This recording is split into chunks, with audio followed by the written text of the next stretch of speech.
नमस्कार मंडळी. तर आज आपण बनवणार आहोत मॅगी आणि चायनीज नूडलला टक्कर देणारी आपली महाराष्ट्रीयन रेसिपी रव्याच्या शेवयाचा उपमा.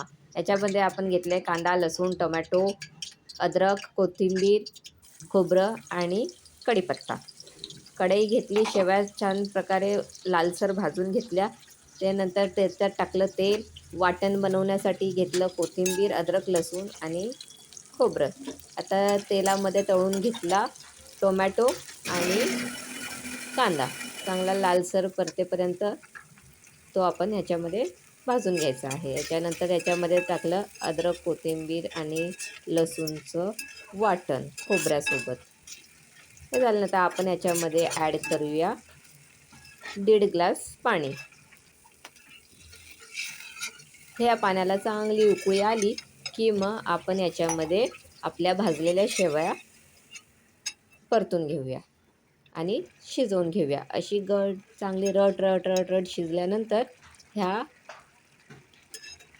शेवया मॅगीपेक्षाही छान बनतात.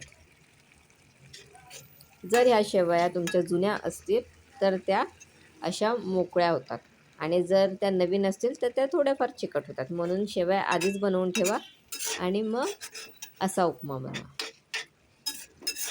आम्ही जेव्हा कधी सुट्टीला गावी जातो तेव्हा अशा शेवया गावावरूनच बनवून आणतो. तुम्ही अशा शेवया बनवता का? आम्हाला कमेंट्समध्ये नक्की कळवा. Okay, bye.